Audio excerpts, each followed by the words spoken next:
What's up, guys? This is Coach Grant with First Down Training, and today we're going to be talking about, on this episode of our First Down Training show, how you guys can deal with losses in bad games. So I think a lot of people talk about how to be successful, but it's inevitable. What's going to happen when you guys actually play bad? When you guys lose a game, how are you going to respond? So we're going to talk about some ways that you can deal with that, and then we're going to be answering some questions that you guys left on a previous episode of this show. So I appreciate you guys tuning in. Let's get started. Now, fellas, I've had a lot of personal experience with losses, with failures, with bad performances, and I really just want to get this across to you guys to let you know that it's not the end of the world if you approach things correctly. Now, I know lots of people in my life that are just the victim about everything, right? Like, I don't know if it's the fact that they don't have a conscience or whatever the case may be, but it seems like everything happens to them and they're just a victim of every situation and they never do anything wrong and it's just, oh, woe is me, chalk it up to a bad game, a bad experience, whatever, and they just move on, right? But I think failure is one of the biggest opportunities that you have, and not only as a person, but as an athlete, right? So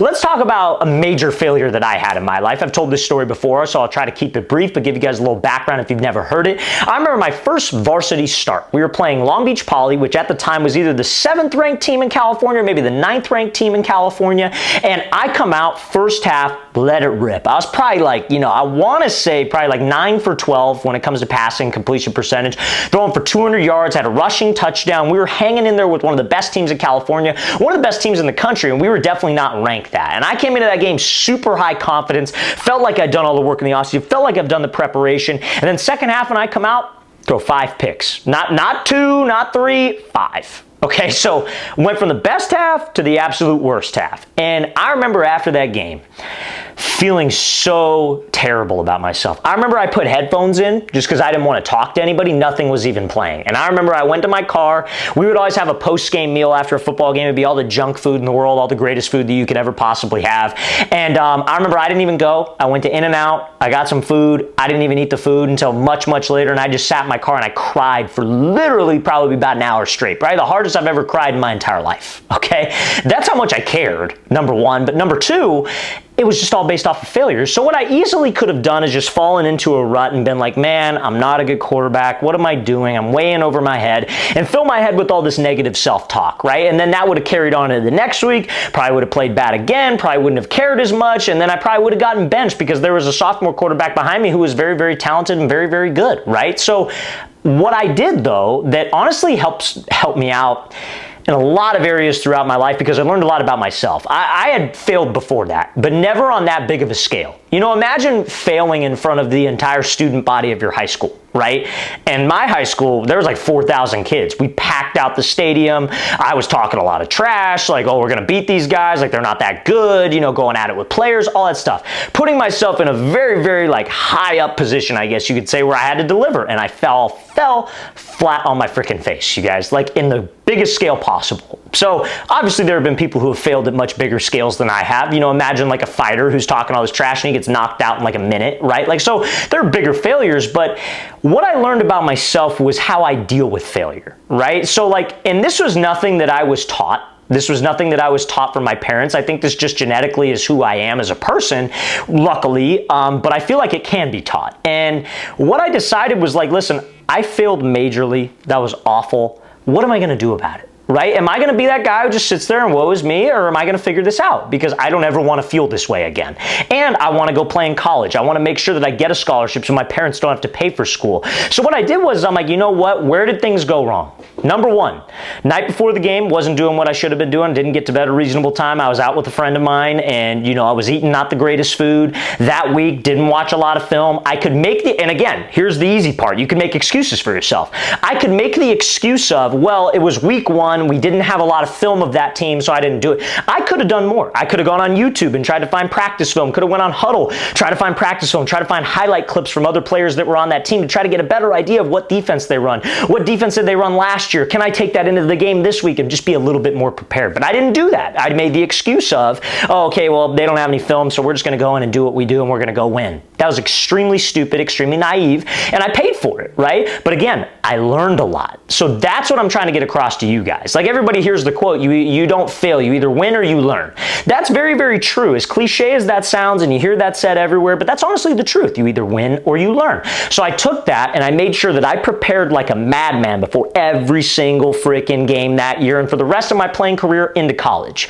And that helped me out so much, you guys, but I wouldn't have had that, and I wouldn't have had that preparation, I wouldn't have had that ability if I didn't experience that major failure. So what I want to get across to you guys is maybe you failed. Maybe you're a dude who worked your ass off all off season. You thought you were doing the right things. You come into practice and now you're not playing. Maybe you had a really bad game and you got benched. Okay, that's the situation that you're in. What are you going to do about it? And that is the biggest piece of advice I could give you. How you respond to failure is who you are as a person. Are you a victim, or are you a guy that's going to figure out the situation that you're in and going to be better because of it? And as long as you're making progress every day and moving towards that success, moving towards that win, I promise you things are going to be better off for you as a football player. How you deal with failure defines who you are as a man, okay? Now, let's talk about losses, all right? Now, losses suck. They hurt. They hurt bad. Okay? You go out into a game, you do the best possible thing that you could do and you lose, right? You put yourself out there, even if it's not football. I'll give you an example of like my training career as a coach, something that happened in a second here, but like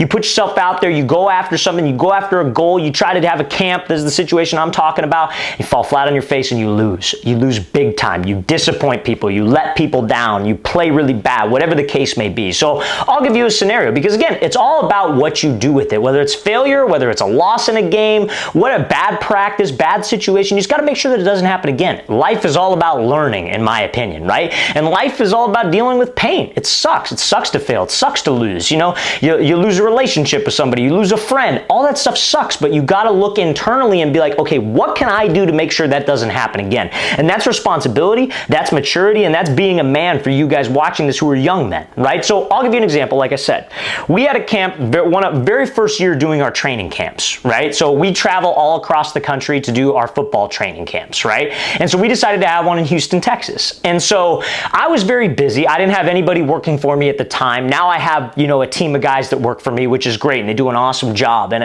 at the time, I didn't have anybody working for me. I was extremely busy. I'm training, you know, 5 to 6 different athletes every single day. On the weekends, I'm training like 20 different athletes. You know, I'm posting videos on social media every day. I'm trying to come up with new ideas. I have all like, you know, like business, like management stuff, you know, like taxes, insurance, stuff like that, right? I have another company that I have with my brother. It's a supplement company, right? So I'm extremely busy and running extremely thin. And these are the lessons that you learn, right? And so I'm trying to get facilities to host our camps. So I get a facility in Houston, Texas, and I just assume it's a good facility. I don't do enough digging. I don't do enough background check. It was very lazy what I did. And they said, yeah, we're available those days. Do you want to have the camp? I'm like, yeah, cool, great, cool, fantastic. It was in Houston. And I was like, okay, cool. Didn't check the neighborhood, didn't check the area, didn't check the quality of the field. So I just said, okay, we got a field, put it to bed. Never looked at it again until probably the week before the camp. I texted them, like, hey, are we good? Yeah, we're good. Okay, cool. Fly into Houston. We don't go on the Friday before the camp because we flew in on a Friday. The camp was Saturday, Sunday. We get into Houston. I get there and I'm just like, okay, yeah, we're good. We got a field. We're cool. I don't go check the field. Don't go check it out. Saturday we roll up. This field is in the hood, man. Like I'm talking like picture the worst neighborhood you've ever imagined. Probably worse than that. Like, and it was in like the middle of the projects. Like it was really bad. And so I got, you know, young kids showing up. I got people from out of town showing up and we get to the field. Grass isn't cut. It's probably up to my ankles. The water was left on. The field was like a swamp. And I'm having a camp that I charge a good amount of money for because it's a 2-day camp. And I got parents show up and it couldn't have gone worse. Could not have gone worse. Parents are emailing me saying what a joke this was, what a joke I am, I'm a scam artist, all this stuff. And meanwhile, my heart was in the right place. Like, I'm not trying to, like, I could sit there and be like, I didn't know, I'm not from Houston. I'm from California. I didn't know it was a bad field. No, I'm not going to sit there and make excuses. I effed up, okay? I screwed up majorly. But ever since then, I have never had that situation happen again. I am like a drill sergeant when it comes to fields. I'm calling the fields. What's it like? Is there bathrooms? What's the area like? Is it turf? Is it lined? And I'm very, very on the ball about that stuff because I don't ever want to feel that way again. I don't ever want parents showing up to our camps and being like, hey man, like what the hell? Like I paid all this money. We traveled from hours away. I had people traveling from Louisiana, North Texas to come down to this camp because it's a great camp. And I'm fully convinced that it is a great camp because we're going to give you guys as much value as possible. However, Or if the facility ain't there and you can't practice on the dang field and it's a horrible experience, those people are never going to come back, just from a business sense, right? That was a major failure, probably the biggest failure in my professional career. And I fail a lot. I fail every single day, just like me and just like everybody watching this. Everybody makes mistakes, nobody's perfect. But I could sit there and make excuses, or I could sit there and say, okay, this is what went wrong. It falls on my shoulders. I can make all the excuses in the world, but it doesn't change the fact that I just bombed and I just had the worst possible outing I could ever possibly have. If you're still watching our videos and you went to that camp and you're still watching, I really appreciate that. You're a real one, because I think all probably like 40 people that showed up never watched a single video ever again and thought I was the biggest POS they've ever met, because it was a horrible experience, you guys. Even though the coaching was good, but it was a bad experience, right? And it's all about the experience in a certain sense, right? Like, I want people to feel good. I want people to feel comfortable. I don't want them gripping the keys to their car as they walk back to their car because it's such a bad area. Everything that could have went wrong, okay? So, now, with that being said, what I learned from that was what I told you. I got to be super on the ball about the field. I got to be really on the ball about the area. And those types of things, it made me a better, I guess you could say, like camp organizer, if you will. And when I have people who do that for me now and call on schools, I'm harping on them. And maybe I'm micromanaging them. Who knows, right? That's to be said. Maybe that's another mistake I make. But making sure that the experience is right and the field is right. So that's a very, very small example. Some of you may not be able to relate to that a whole lot. That goes for anything in life. That was a loss, in my opinion, right? Because I don't play competitive sports anymore. My wins are, putting on the best possible camp that I could possibly do for you guys who come and attend. And I screwed up big time, lost, and it hurt. But again, how you respond to failure, how you respond to losses define who you are as a person. So just make sure you take that away and understand that if you lose a game this year, you have a bad outing this year, it's not the end of the world. It's how you respond to it, okay? So that's all I'm going to say about that, fellas. Now, guys, we're going to answer some of the questions that you guys left on a previous episode of the show. So, guys, if you have questions, you have comments, you want to get featured on our next episode, do not hesitate. Post those in the comment section below. You know the deal. I read and respond to every single one, and I post the best ones on our YouTube channel on the next episode of our show. But before we do that, you guys, if you are a quarterback or wide receiver watching this and you want to attend one of our camps, I promise you the field's going to be good. We're coming out to 15 different cities this offseason for 2-day-long QB and wide receiver training camps. So guys, go to that very first link in the description below if you want to sign up. It's going to be a great experience, 2 whole days of training. We keep things in a very small group so we can work with you guys individually, one-on-one, critique you. Hey, you did this wrong, do this on the next rep. Next rep, we expect you to do it. If you don't do it, okay, you need to do this, you need to do that. It's very hands-on, and that's what we pride ourselves on at our camp. So guys, very first link in that description below. We'd love to have you there. Our next camp is going to be in San Francisco, California. Then we'll be heading out to Orlando, Florida, Phoenix, Arizona, Columbia, South Carolina. Then after that, we'll be heading out to Seattle, Washington, Oklahoma City, Oklahoma, Nashville, Tennessee, Milwaukee, Wisconsin, Austin, Texas, Atlanta, Georgia. After that, we'll be coming out to Denver, Colorado, Columbus, Ohio, Boston, Massachusetts, Salt Lake City, Utah, and finishing it off in Los Angeles, California. So guys, you want to sign up, very first link in that description below. We'd love to have you there. Let's get into some of your guys' questions, fellas. So these questions, like I said, answer them on every single episode of our show. If you have questions, do not hesitate. Post those in the comment section below. Let's get right into this, you guys. So, hold on, let me pull it up here. Question number 1 is from Emmanuel Santiago Garcia Loza 6632. Long name, dude. Hey, coach, what would be your mindset after you dropped an easy pass? So if I dropped an easy pass, right, my mindset would be, okay, what went wrong? So if I dropped an easy one, what went wrong? Did I do this wrong? Did I do this wrong? Was my hand placement wrong? I would learn from it, and then on the next rep, I'd make sure it doesn't happen again. Again, you guys have a bad experience. You guys have a bad play, a bad game, whatever. It's what you do with it. Do you learn from the mistake and make sure it doesn't happen again? Challenge yourself to not make the same mistake twice. So I hope that answers your question, man. I appreciate you asking that. Next question from OM Hunjan. How do I get better throw accuracy as a quarterback? So when it comes to accuracy, one piece of advice I give all quarterbacks is try to drive the ball to the upfield number of the receiver, or you're throwing to a spot on a deep ball. Let me elaborate. So every receiver, every player has a number on the front of their jersey. If he's running a crossing route, I'm not trying to place it to him. I'm not trying to like lob it. What I'm trying to do is I'm trying to drive the ball to that number, and that's an easy way to hit him in stride. Just do not try to place it. Now on a deep ball, if you got a guy running a fade, key is to get it up quick, put enough air on it, and pick a spot out there that he could go run it down and run underneath it. And if you do those 2 things, think you'll be a little bit more accurate as a quarterback, okay? So I appreciate you asking that. Next question from Caden QB.